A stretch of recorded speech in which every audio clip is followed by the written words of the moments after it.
The Auto Trader British Touring Car Championship. I can tell you right now, glorious sunshine, but the sky is just a little bit threatening. But either way, the atmosphere here at Oulton Park is absolutely electric. Here's just one of the reasons why.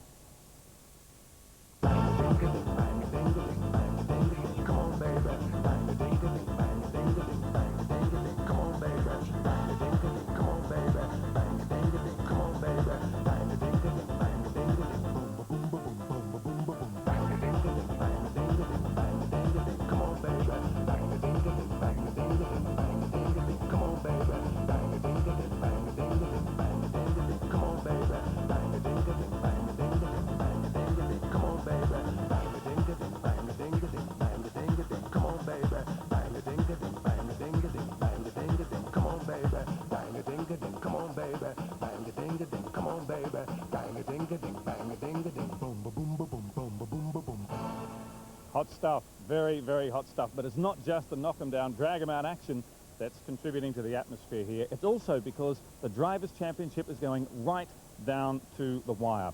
The sea of blue and yellow behind me, the Fords, they've really been the class of the field so far this year, and one of their number is going to take out the championship. Really, as far as Ford's concerned, they've been the only show in town. They've taken more pole positions, obviously they won more races, and one of their three men will take out this title.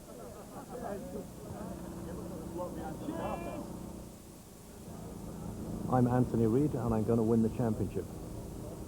I'm Alain Menu, and I'm going to win the championship. I've done it before. A little bit difficult there With the line. Yeah, with the line. I'm Anthony Reid, and I'm going to win the championship. Try again this time. Now He would like to win it because he hasn't done it yet, but I'm going to win the championship. I'm going to win the championship.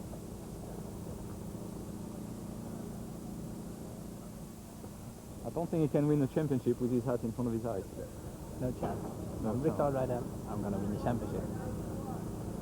I'm Anthony Reid, and I'm going to win the championship. I said that so many times now. You can't stop on Anthony Reid saying he's going to win a championship. It's not fair, because I'm going to Children, win the championship. just calm down. Okay, I've got the three kids with me now, the three children. One of the three of you. You're so dominant, first, second and third on the grid.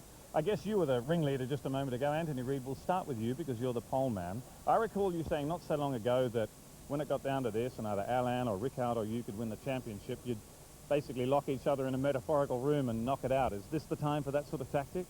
Well, we had a bit of a briefing this morning, and the team manager did enforce on us that mathematically it's still possible for Muller to win. So we're going to have to play it clean and straight today anyway. I don't know about Silverstone, but I must say I'm looking forward to the battle. Clean and straight, guys. What do you think? Yeah, I mean, that's how it should be. I mean, the thing, what we've got to do, I mean, Anthony has got a big performance advantage without having any weight penalty. So I think for Rick and I, it's to get as many points as we can. That's the idea. Yeah, Rickard, you and Alain have a slightly different agenda here. Is any understanding between you two? Not really. I mean, as Alan said, we're both running with the weight, so we're going to try and take as many points as we can here. And I'm quite pleased that we managed to qualify second and third anyway with the weight, so it's good. Talking about the weight, you two carry 40 kilos, you carry none. That must be a huge advantage, Anthony Reid. Yeah, it did illustrate itself yesterday in qualifying. In both sessions I qualified, certainly the first session for this pole position, now I qualified 6/10 clear from Rickard, so it does certainly help. Well, congratulations to all three of you. 1, 2 and 3 on the grid. It couldn't be better for Ford, couldn't be better for us watching. Best of luck. Keep our fingers crossed for all of you. Okay, now let's have a wander down the grid because we've got Alain Menu just climbing into his car now. As I say, Ford's 1, 2 and 3. But there's another guy as well that we've got to keep our eye on very closely. He's in a he's in a Honda, I should say, Gabriele Tarquini. He's fourth on the grid. Now, Gabriele is the pole man for this afternoon for the second race. So he's mucho rapido. He's a guy really, really to watch, and he could spoil that little Ford party up the front. Keep your eye on James Thompson as well in that other Honda. James is a lightning quick starter. Now, you heard us talk about Ivan Muller. Ivan Muller in the Vauxhall. Theoretically, although it might take a meteor shower to hit the front of the Fords to stop them, theoretically or mathematically, he could win the championship. So Ivan Muller, he'll have nothing to lose. He'll be going out there to win or bust. Vincent Rademacher, he's having a much better weekend in his Vauxhall this weekend. Very, very, very improved. Tom Christensen in the third of the Hondas, having an absolute nightmare. Horrible qualifying for this race and the main race. Similarly, Jason Plato got a little bit caught out in qualifying as well. Matt Neal, the giant killing independent, he had no lap at all, so he's starting at the back of the Class A grid. But this is only the Class A grid. Just have a little look behind me here. An absolute sea of Class B runners. These Class B runners, really some guys to watch for. They're going to play a very big role in this afternoon's race. 15 laps the distance this afternoon at Oulton Park. Oulton Park, one of my favourite circuits, I've got to say, but a bit of a well-kept secret. A lot of people don't know about this place, but I can tell you they've been racing here for years, back when John Watson was a boy, way back in 1952. Well, of course, I was a child in the 50s, but when I came here in 1965 to race my Crosley sports car, I was just blown away about the place. It's the elevation change, of course, the famous lake out to the left, but ultimately it was all about the corners. Every corner at Oulton Park is a great corner, and who would have thought that this is a circuit in a private park in the middle of Cheshire. In the 50s, Sterling Moss and Peter Collins, and of course in the 60s, Graham Hill, all competed in the famous Gold Cup at Oulton Park. This popular event always produced huge grids, but of course people like Sterling Moss and his Maserati had great success here, as did Jim Clark and his Lotus. Over the years things have changed at Oulton Park. There are fewer trees. We've got a chicane here at Knickerbrook, but overall any racing driver that comes to race on this racetrack knows it's something very special indeed. Well, certainly Anthony Reid does. This is the sprint qualifying session, and as he comes out of Old Hall Corner you go down the avenue. Not very many trees here these days, but very important to get positioned correctly for Cascades. It's a funny corner. You've got a positive camber that rolls out and sort of becomes negative camber. Fourth gear in the exit up to fifth gear, sixth gear, very quick, then heavily on the brakes, down all the way down into first gear for the Island Hairpin Bend. Critical corner, you've got to get the power on early because you're climbing uphill. Anthony Reid also had the benefit of not carrying those extra 40 kilograms of weight, which his teammates did this weekend. Quickest part of the circuit, 130 miles an hour, then hard on the brakes down into third gear for the chicane at Knickerbrook. Aggressive on the entry, but a little bit softer on the exit, letting the car run right out to the curbs. But now the critical part of the circuit is to get the car tight in as we come over Clay Hill. The car gets light, wants to float out onto the grass, then back again to the left before you come into the double right at Druids. Fourth gear, very important again in the exit, the crest, the car gets light, floats out to the edge of the track, back up to fifth gear before you come to large corner. This is the last corner on the circuit before you complete a lap. Down into second gear, tight against the marker post, then float the car out to the exit, and then it's to climb up over Deer Leap and across the start-finish line. Now, Anthony Reid doesn't look a very quick lap. Well, that was pole position, 1 minute 22.656 for the sprint race. Well, there is Anthony Reid, and he was delighted with his lap, and a lot of people in the pits also said that was a very special lap from the man on pole position, to be 0.607 of a second quicker than your teammates. Ricardo Rydell in second place and Alain Menu in third is no mean achievement, and it is a battle for the championship between the three Ford drivers. Ivan Muller some 31 points behind in fourth place. It is mathematical, but I have to say my mathematics are going to make it quite tough indeed. Muller would need a lot of luck, as Charlie mentioned, on the grid. So the cars now out for their warm-up lap. They don't have tyre warmers. They've got to make the best of this lap to get temperature into those tyres. And remember, the first lap down through the avenue, down into corner Cascades is difficult. And the battle at the front will be where all the action will start this race, Charlie. Yeah, very interesting, John, that the Ford boys have been warned to behave themselves because Ivan Muller, theoretically, on paper at least, could secure a win here, but it's not likely, and I think Anthony Reid is going to be a real danger man, especially after the end of this weekend. Brilliant first qualifying, though, for the Fords. 1, 2, 3, couldn't be better, and it is extremely close at the front. There you have it, Alain Menu just ahead of Anthony Reid, who is in turn just ahead of Ricardo Rydell. You could throw a blanket over the three of them. Ivan Muller, 142 points, just that too far away, with only 4 races remaining in this championship to really grab a hold of them. Yeah, I mean, it's interesting seeing the three drivers interact with each other. Clearly, Alain Menu is the man who has to be favourite, but because of the nature of the championship scoring, it's not over until certainly the second race, the feature race this afternoon. But Anthony Reid, of the 3 Ford drivers, who's had the most top 10 finishes this year. He's had 18 top 10 finishes, as opposed to the 17 of Menu. Ricardo Rydell has only had 15. It's really going to count against him slightly, though, because with the drop score system that we've talked about before in this championship, the drivers drop 4 scores at the end of the year. Now, Ricardo Rydell and Alain Menu, Reid's teammates, well, they both had a few races where they didn't score anything at all, so dropping scores, their 4 worst, means nothing to them. But for Anthony Reid, of course, he scored, as you say, in every single round, so he's really got points to drop. Yeah, but then also the thing for Anthony is that he's only had one race win, whereas Alain Menu has scored 6 race wins. That's the most of anybody this year, and third teammate Ricard Riddell, he's had 3 wins. So Anthony, Mr. Consistency, but consistency off the winner's podium. Well, I tell you what, with that consistency, he's going to really have to pull something big out of the bag. He needs a big point score this weekend. Just to remind you of the grid, Anthony Reid, you can see him weaving his tyres as he goes onto his second warm-up lap. He's in pole position. Ricard Riddell, his teammate in a Ford, in second. Alain Menu breathing right down their necks in third place. Gabriele Tarquini, he's the pole man for our second race later on, in fourth. James Thompson, his teammate, fifth. And Ivan Muller in the Vauxhall makes up the rest of the third row. Vincent Rademacher in the other Vauxhall, he's having a much better weekend. He must be well happy with that. Tom Christensen in the Honda, getting frustrated though. And Matt Neal, the independent, the giant-killing independent, didn't even do a lap in this one-shot showdown. No, he didn't. Just before the session was about to start, they fired the car up. They realised there was a problem with the engine. There was a slight misfire. In fact, it had been there at the very end of the qualifying session for the feature race, but hadn't been realised. So they missed the entire sprint qualifying. Consequently, Matt Neal, who did brilliantly at Brands Hatch just recently, has got to start at the back of the Super Touring grid. What the stewards have done for this weekend, which is a sensible idea, because we have the biggest Class B. These are the Class A front runners.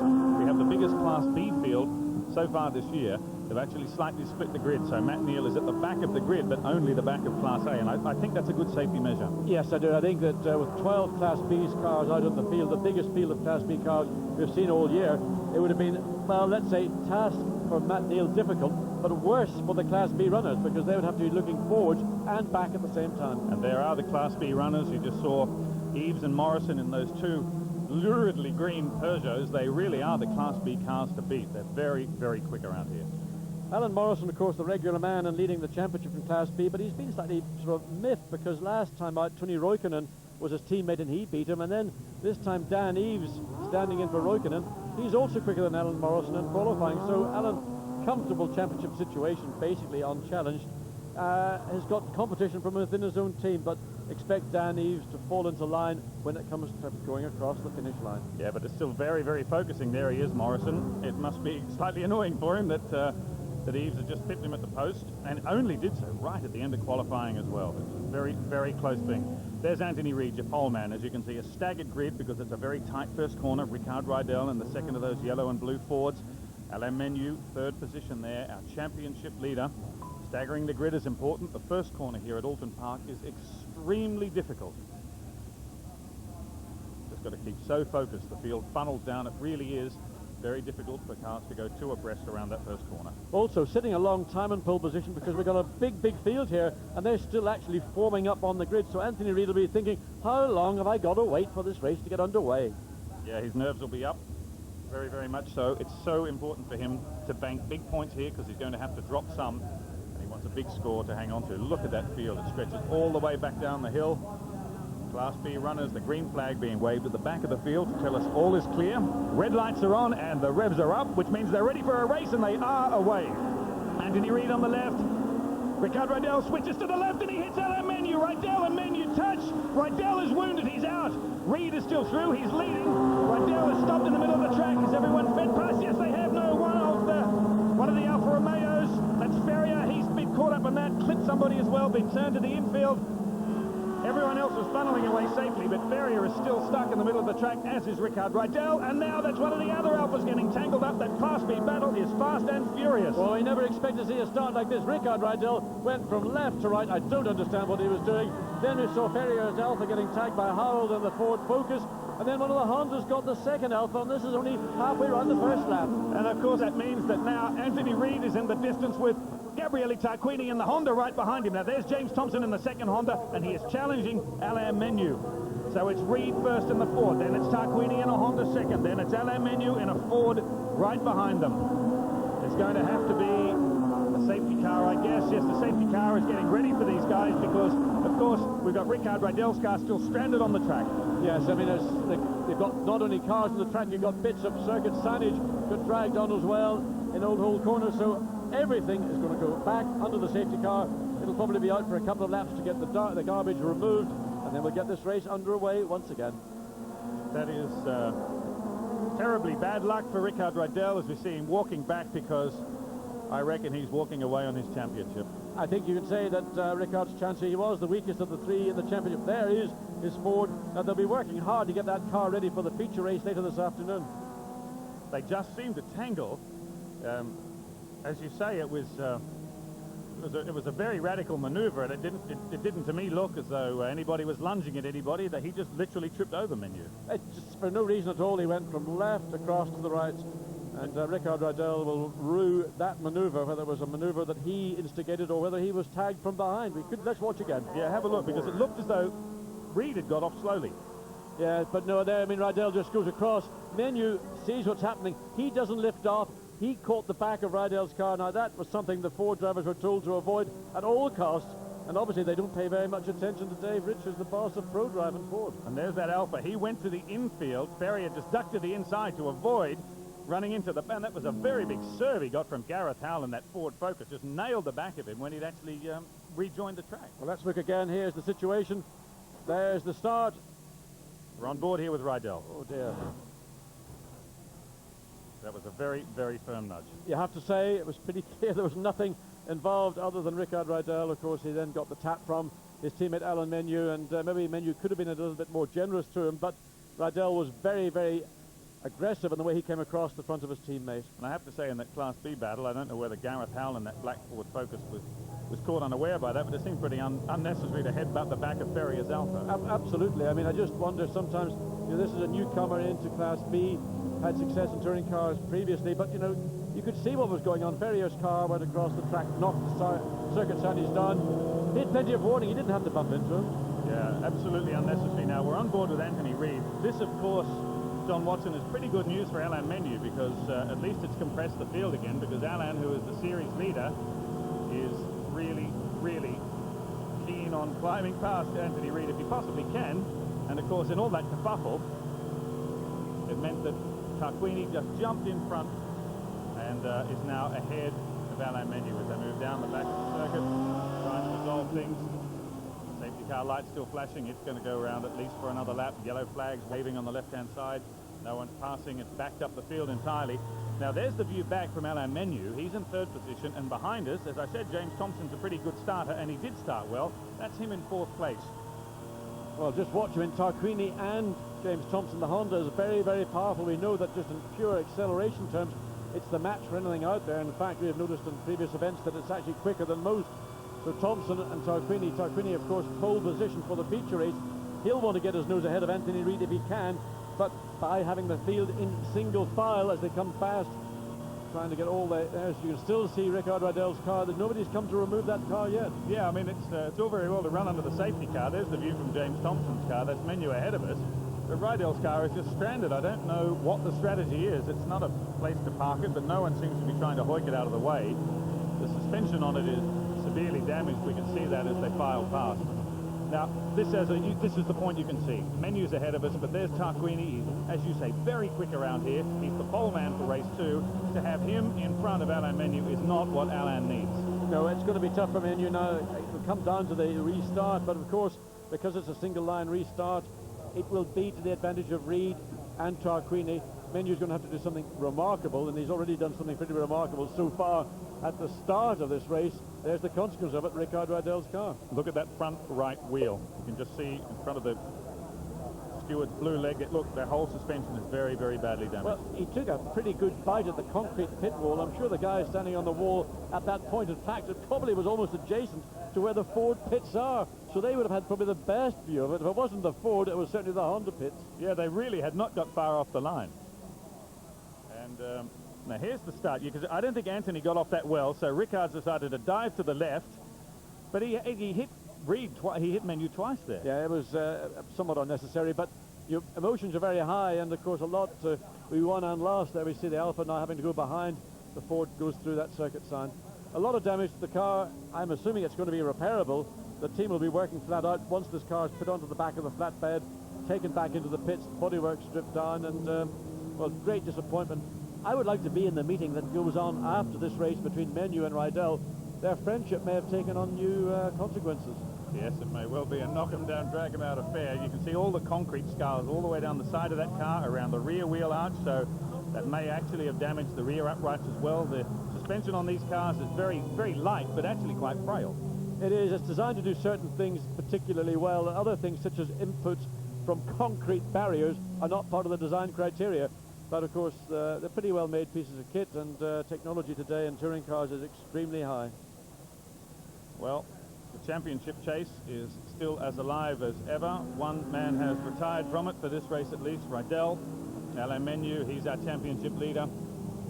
He's a pretty canny rolling starter as well. He knows about these rolling starts, and the technology, or the tactics, I should say, for rolling starts are quite different.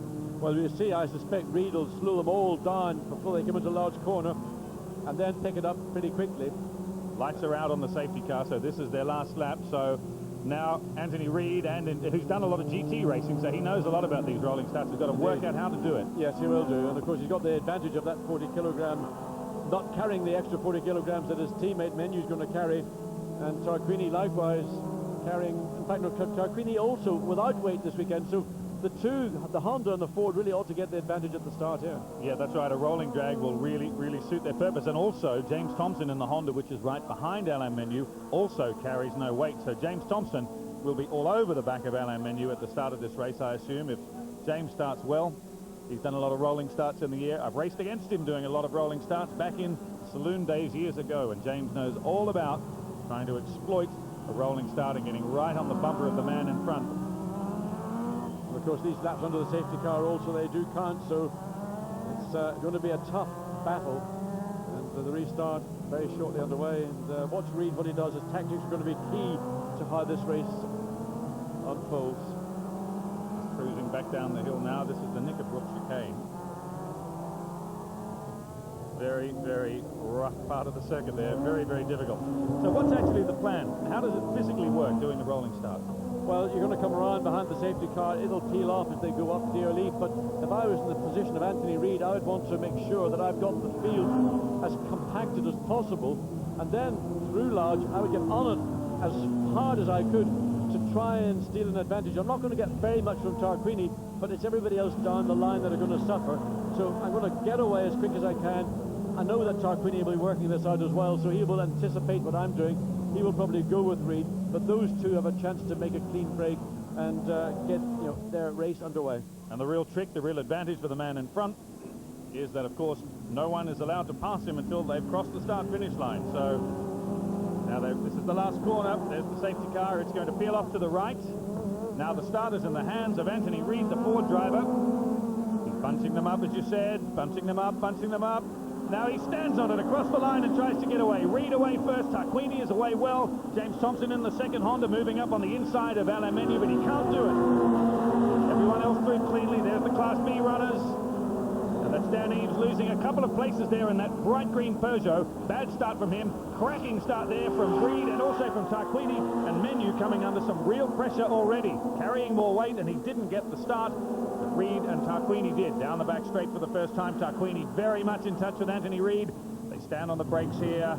All the way back to first gear for this hairpin. Then look at the hill they climb up. Right up and over the top of the hill. And once again, James Thompson in that Honda really pressuring Alain Menu. You're going to see Thompson try and move. Menu's already defending. Thompson goes one way, then the other way as they come down to the chicane.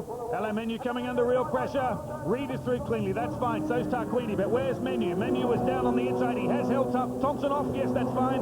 Then it's Thompson. Then behind Thompson, Van Muller. Then in the next Honda, Tom Christensen, and behind him, Vincent Rademacher. But James Thompson in the weight-free Honda with lots of power up this big hill is giving Alain Menu, the championship leader, the ride of his life in this opening rolling lap.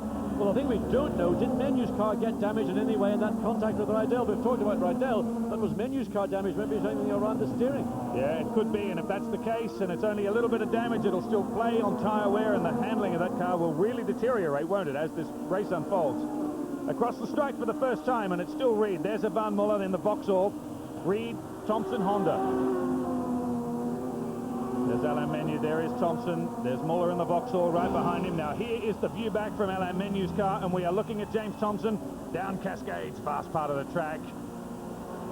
An off-camber corner, feeding in the power, then the big drag down the back straight, and at the end of this back straight there is a hairpin, a very, very sharp hairpin. Listen to the gears. All the way down through the box. Yeah, this is where Thompson should have an advantage. We saw him have a look where he started this race, climbing up here. 40 kilograms extra on the Ford, that's 80 pounds. That's about the weight of an average passenger sometimes. Well, there's James Thompson, there's the view. We're going downhill, he's having a look down the inside. Big tight chicane now. Left curve, right curve. Clubs it now. There's a big drag here. Clay Hill. Let's see how he goes on the power up the hill. Well, there's plenty of mumbo in that old Ford. He's holding him at bay. Yes, I mean, it's very powerful. The V6 engine, the Ford have developed, and they've come a long, long way with that engine over the past season.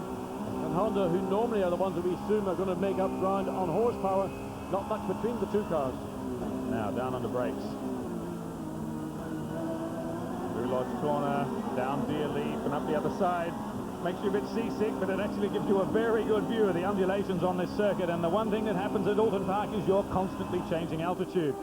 Now look at the gap. That's third place, Alain Menu. That's really where the race is. Those front two weightless boys have just disappeared off into the distance. There they are. And it's light years, if you like, in touring car terms, back to Alain Menu. Yeah, it sort of took them a lap to get resettled, but once Tarquini in second place, Reid in first place, got that lap under them, they just pulled away. It's 2.5 seconds between Reid leading and Menu in third place. And then Thompson in fourth, Muller fifth, and Tom Christensen in sixth position. With Anthony Reid and Tarquini, they've opened up a gap of basically 2 seconds over Alain Menu and the rest of the field. It almost looks as though, especially in this drag up the hill out of that hairpin, that Alain Menu is holding Thompson up. Now Thompson feints to the left into the Knickerbrook chicane, but he just can't quite do it. That's really where he's got an edge. Yes, it is, but the straight isn't quite long enough. The Honda really picks up on the downhill run into that chicane, but he just hasn't got, he needs another couple of 100 yards to get the job done. It's very focusing for Alain Menu there, because he knows what he cannot do is get himself punted off in this race. Well, he certainly knows that his teammate Anthony Reid is going to win this race if everything runs fairly and smoothly. But he's got a battle with James Thompson. He could be in third place, but at worst he could drop to fourth. Yeah, I hope there's no score to settle between James and Alain Menu. That will not help Alain at all. James Thompson, a firm but fair race up, down through Deer Leaf, up over the other side, streaking across over the crest on the start-finish line. I think that Alain Menu has got a problem, because really all he's doing is holding up 4th, 5th, 6th, 7th and 8th places. They're all getting long jammed up behind. So Menu really, I think, has got a problem, and that's going to also affect how he can deal with James Thompson. Yeah, well, you can see the front left side of his bumper bar. There is some body damage there. You can see the line of the mudguard and the fender at the front of the bumper isn't straight, so it's being pushed in a little. Now under brakes, another place where carrying weight is a little bit of a handicap. Yes, it is, but Thompson getting ever closer as they come out of that hairpin bend. Again, the drag up the hill, nothing between the two cars, but it's the run down. But the big thing is going to be traffic, and we're not very far away from putting a lap on the Class B cars. Yeah, and you can just see one of the Class B Nissans there. The white car just moving to the left-hand side of the screen as we see Menu and Thompson curve hopping. Ivan Muller is very much in touch here, and he's a danger man. He's very, very good at aggressive passing, and he's right on the back of this race. No way is he being left behind by James Thompson, as Thompson in that red and white Honda just feints down the inside into Druitt's corner. Very, very fast. Double apex right-hander down the back straight there. Maybe the fastest straight. Thompson has a look down the inside into Lodge corner. Menu turns in. Thompson's down the inside and he's tagged him. Menu stands on the gas and holds it, but Thompson is through. So is Ivan Muller and the Vauxhall. Both of them through down the inside. Menu losing places and Menu losing points. Yes, indeed. That was his worst nightmare that's happened. Not only has Thompson got past, but Muller now ahead of him as well. But as I said earlier in the race, Menu had a problem. He's got a big one now, but he was holding up the field. It was a very, very firm pass. And there is our new race order. Reid, Tarquini, Thompson, Muller, Alain Menu in 5th position, and Tom Christensen in 6th. This is not in the script. No, and it's going to be a sequential pass. I think you're going to see Muller, Christensen trying to find a way past Menu as well. That's really bunching up. Muller is now putting Thompson on notice, and at the same time, both of those Vauxhalls. That was Matt Neal on the left-hand side of Vincent Rademacher, and at the same time, Jason Plato right behind him. They're really compressing. James Thompson in the foreground. Right behind him, Ivan Muller. Then Alain Menu in the only car that isn't red, then followed by Tom Christensen, and then Vincent Rademacher, Matt Neal, who is also in a red car very helpfully, and then Jason Plato rounding out that group, and you can chuck a blanket over the lot of them. There they are. There's Rademacher, there's Matt Neal, a giant killing independent, and Jason Plato just tagging along at the rear, not having the day he'd hoped for, but he's still in touch. Yes, but the Alain Menu situation, Christensen, the two Vauxhalls, and look now having a look down the inside, because Rademacher's having a punt down the inside of Tom Christensen. He's done it too. He's made that pass stick. Look down the inside. Christensen didn't carry much speed and interestingly did not put up much resistance as well. Side by side over the strike now. Matt Neal down the inside of Tom Christensen. Tom Christensen is just stampeding his way to the back of the field. Is he through? Yes. Old Hall corner. Matt Neal makes that one stick. Jason Plater thinks I'm the only one being left out here. Everyone's got past Tom but me. So maybe a problem there. Jason Plater now really pressuring Christensen. Just give him a little bit of a tap over the top of Cascades Hill. Down the bottom onto the back straight. Christensen must have a problem because Plato was all over the back of him as well now, and he's coming under big pressure. Race order, remind you, at the front. It's Reed, then Tarquini, then Thompson. Van Muller in fourth. Menu fifth. Rademacher in the top sixth.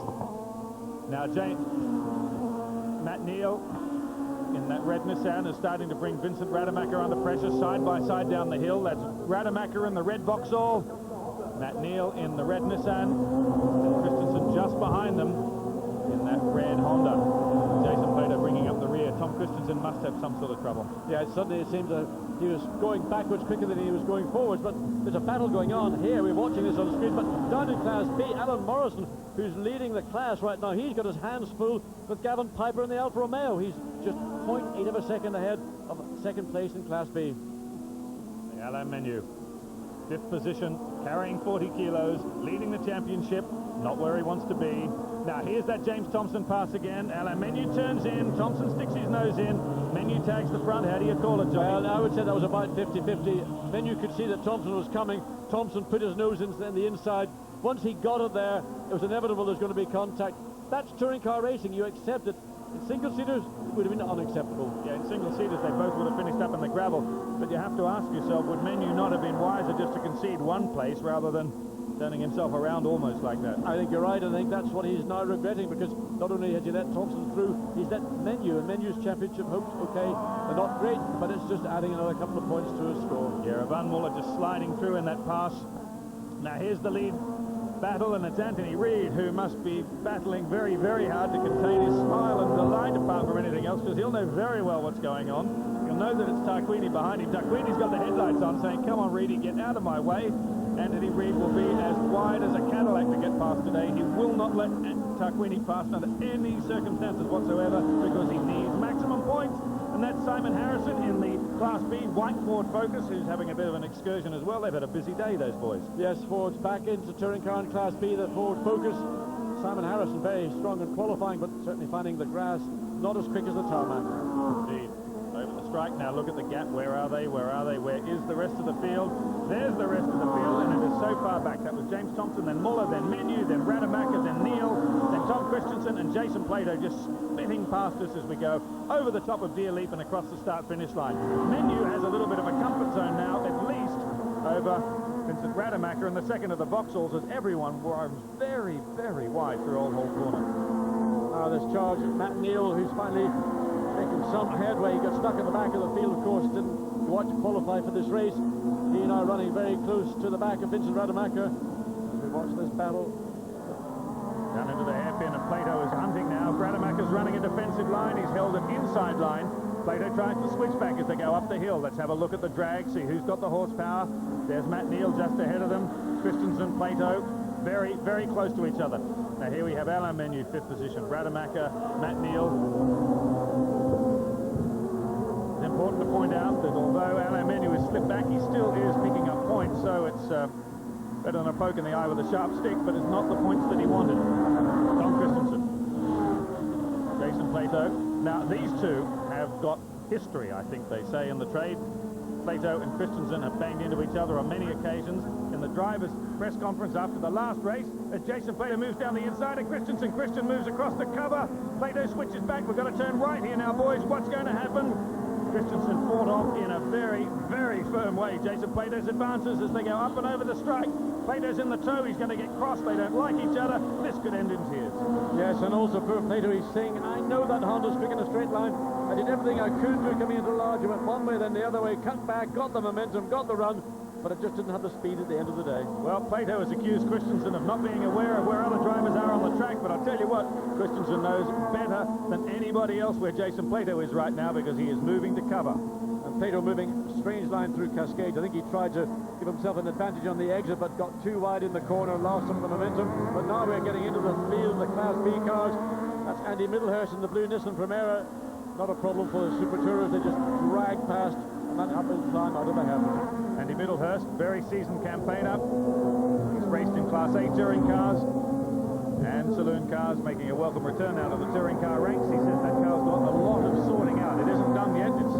It's new in, and he's got a lot of work to do, but he's a potent competitor.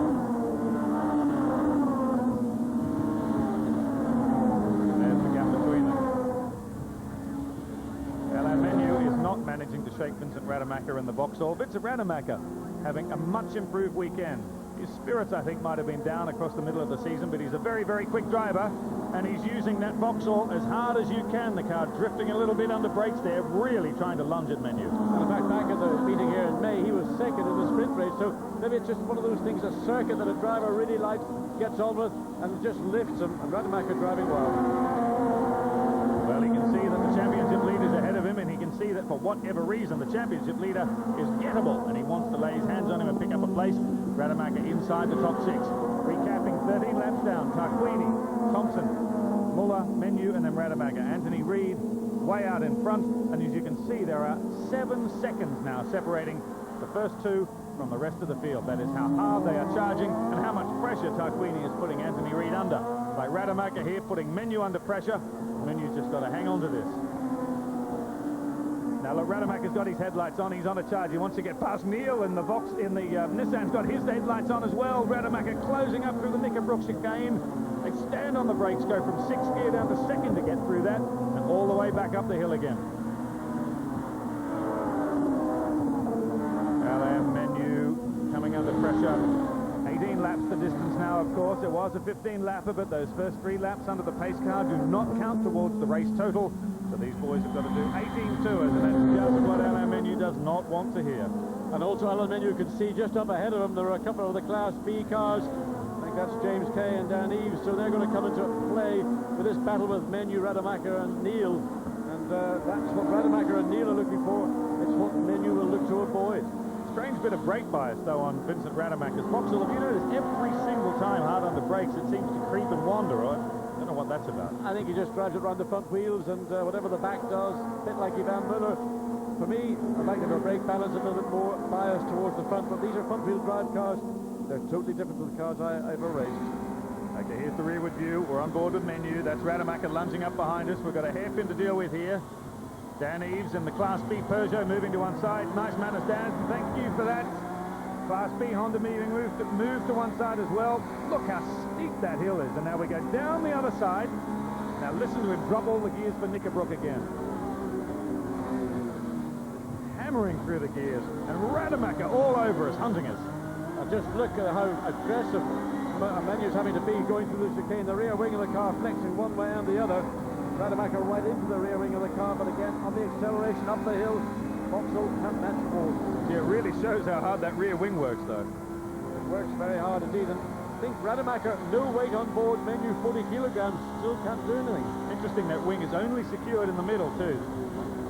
Which has always surprised me, but it gives them the downforce, and now Rademacher's having a big look at us as we go into Lodge Corner. That's exactly where James Thompson slipped past a lap ago. Menu says, not twice in one race, boys. Yeah, Menu was aware of it, but I tell you what, you couldn't have got any closer. The nose of that Vauxhall was right in the boot middle of the Ford.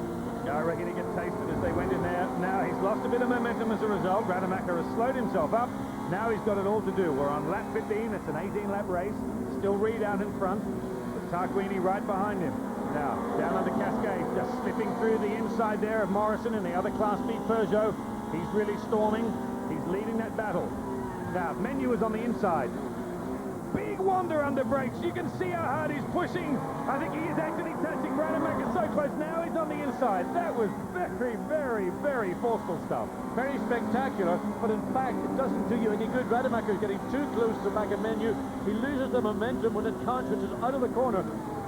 Didn't lose it there. He gave us a headbutt instead. Excuse me, Alan, I'm coming through. That's one way not to lose your momentum. Just hand it on to the boy in front. That was very, very tough, but Menu still holds him off. And that was a big old dunt in the rear of the Mondeo. And now you got Matt Neal doing the same to the back of Rademacher. Indeed, this is really starting to compress. Matt Neal not backwards and coming forwards either. This is a very, very interesting 5-car train with Jason, all of them tough boys. Now, everyone's scattering. We're coming down to Lodge Corner. Mignon, there's one of the Alfa Romeos. It's had a rollover, and he's out of the car. That's Gavin Piper. He's fine. Yeah, that's a big old shunter. We don't know if Piper was doing a great job. He was running in, just down to third place in Class B. Gone off big time somewhere. It's a very fast, furious battle between all of those two, as all of that field, rather, of Class B, as it is here in Class A. You can see Rademacher there running wide. Plato is now all over the back of Christensen as well. 5 of them down through Cascades. There's grass on the track there where somebody has gone off. There's a stationary yellow flag. That's Piper, so he's gone off down Cascades. That's a very fast part of the track. It's a very quick part of the circuit. Years ago, Kelvin Burt went off very badly there in a Volvo, and it is a part of the track where cars, once they get on the grass, it pulls away from you. There's no chance of slowing down until you get to that tire barrier. That was a great view of how close Rademacher's getting. I think he's almost perfected it. Not so close that he slowed himself there, picking up on your point, but close enough to get right nearby. Knickerbrook, we're going to turn right, then left, and everyone is going to compress. Rademacher is driving the doors off this Vauxhall, it's fair to say. Yes, he's done a strong job, but of course, you've got to stop making contact, because all that'll do is slow you down. It may knock the car ahead of you slightly awry, but it isn't going to get past. Up and over Clay Hill, through the Druid, double right-hander. Matt Neal, the independent Nissan. More than capable of dicing with the works guys, because he's beaten them. Now look, Tom Christensen is moving to cover in the Honda. Plato looks down the inside, just can't quite do it. That slowed Plato again. Now the field is starting to spring out. Up and over the start-finish line. A little bit of breathing space for Alain Menu, not much, but just enough. Valuable points for him in 5th position. He really, really needs it.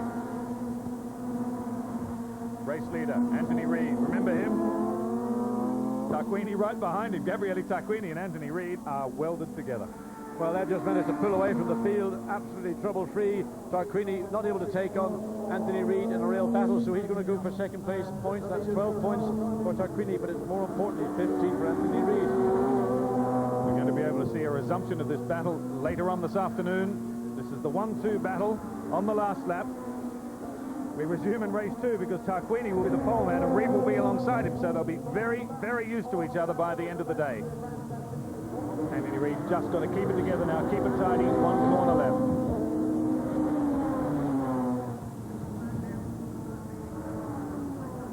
Makes it look easy. Been a very, very good drive from Anthony Reid. Can't take it away from him. He was a little bit lucky. He was the pole man, but it's worked for him. And up and over the strike, and the checkered flag for Anthony Reid, just the job. Yeah, Anthony's done a superb job, used his pole position to full advantage. A great race driver, sometimes gets into controversial situations, but one thing Anthony Reid knows is how to drive a race car. And here they are, still at play at the back end. That's Jason Plato and Tom Christensen. Christensen has held him off all race long. There's Menu, there's Rademacher. Menu has held off Rademacher as well, and just hung on to that 5th position. Phew. Great news for Menu, at least. He managed to salvage some points from that. But that was as close as you like. There's our race leader, though. The man that needed maximum points this afternoon, and he has got them. You cannot get more points than pole position and then winning the race. It'll be an interesting feature race this afternoon. Pit stops coming into play once again. We've seen superb pit work from the Ford team. And, of course, the team, no favour towards one of their 3 drivers. One of them's taken himself out of it, I think, automatically. Ricard Rydell. The championship lead really is now going to come down to Anthony Reid and Alain Menu.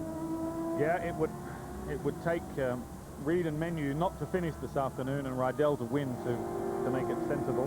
I think also what's good news for us is that while Anthony has won this race, Alain Menu has finished down in 5th place. And I think that, I have to work it out, but mathematically it would now stop Menu from being able to sew up the championship in the feature race. Depends what happens to Reid in the feature race, but it makes that possibility a lot less. Yeah, in fact, without a win, no way can Menu now come away from this as the championship leader, so it will go down to the last 2 rounds. He needed to be 33 points ahead, and the Class B boys as well, really knocking spots off each other, with Morrison hanging on to win that. Now here's another look at Gavin Piper. That's Kay. So there was contact, somehow Piper tagged the back of Kay, and there was Dan Eves in the Peugeot. And there he goes. Big shot, that was a big accident. Now that's a car we're not going to expect to see out in the feature race, and luckily, well, you don't want to see too many of those. A car getting upside down, having hit the barrier very heavily indeed. Fortunately, everything's fine. Yep. They were having a very, very tight tussle indeed, those three. Morrison winning out. Dan Eaves in second place and Kay in third. Morrison and Kay, the two men leading the Class B Championship. James Kay will not be pleased to have been tagged and lose position once again. It's been extremely frustrating for him. He feels that he's been robbed of points before getting tangled up. That's a very, very damaged Alpha. Well, young Gavin Piper walked away from it without any problems whatsoever, but fine drive from James Kay, in fact, because he had to start at the very back of the field again. He had a problem in qualifying with a mechanical problem. So an eventful race for James Kay. A real shame those Alfa Romeos are very, very attractive car and pretty potent as well in the Class B series. In fact, Gavin Piper and his teammate had quite eventful times in qualifying as well. They drive those cars absolutely on the limit. Confirming the result, though, Anthony Reid, our winner. We know that Gabriele Tarquini, 6/10 behind him at the end of an 18-lap race. Doesn't get much closer than that. Then a very, very big gap back to the rest. Ivan Muller in the Vauxhall coming home in third position, just snicking past James Thompson. That's good for Ivan Muller because he's coming fourth in the championship outright, and that will help his championship tally at the end of the year. Then Thompson, Menu, Rademacher, Matt Neal, Christensen, Plato, and Morrison in the Class B Peugeot, making it inside the top 10 as we join Mark Fogarty with the winners. Okay, I'm down here with the winner, Anthony Reid. He's just taking his gloves off, taking his helmet off. That was a win, as Charlie Cox and John Watson said he really needed. Also standing by there is Alain Menu.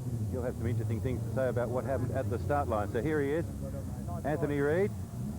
Anthony, that was a win you needed, and it came to you. Definitely. It was a win we definitely needed, as you correctly say. Fantastic result. I mean, the Ford has shown consistently this year what a strong car it is, and I'm happy just to be able to capitalise on that situation.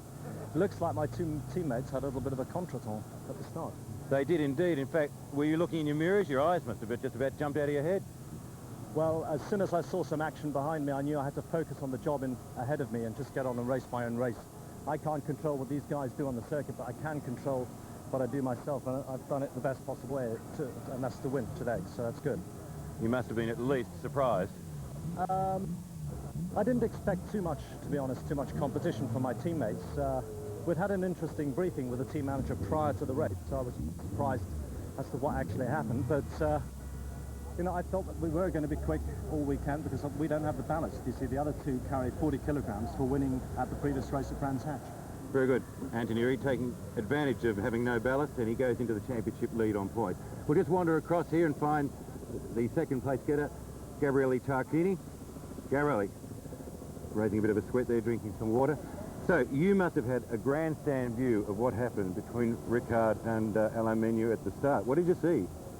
I think from my point of view, I think Richard don't have a good start, so he move a little bit on the right, but Alain, I think, had a good start, so he was on the line, and I think was, from my point of view, a right fault mistake. So that's how you saw it. For your own point, your own race, you were obviously trying to chase down Anthony Reid, but just too quick? The difference was very close. I think some lap I was quicker than him, some other lap I was lower. I think the level of the car are very close, so it's important on the second race that I take a good start to be leader from the beginning. Very good, Gabriele Tarquini. Second, and Gabriele, of course, as we move to go and find Ivan Muller, he will start the feature race from pole position. And here he is, patiently waiting for us, Ivan Muller, who grabbed third place there. Another very opportunistic drive. Any chance you get, you grab them, don't you? Yeah, I think I have learned the two last years to be opportunistic. So I was just behind James. We was more or less at the same speed, and he was a bit disturbed with some big car, and I used the opportunity.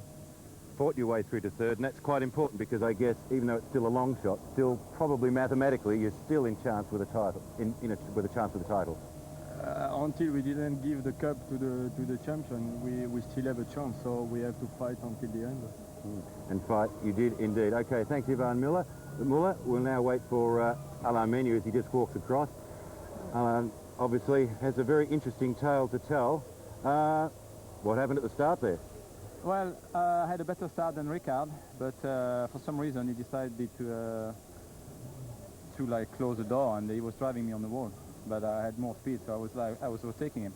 And I thought, okay, at the last minute he's going to open up to let me through, but he kept closing. So in the end, I mean, I backed off, but we touched and he spun. So it's his fault really. And then after that, was okay. I mean, I didn't want to finish third because I didn't want to have any weight for Silverstone. So I was going to let Thompson through at one point, but not straight away, because I wanted to build up a gap to Müller.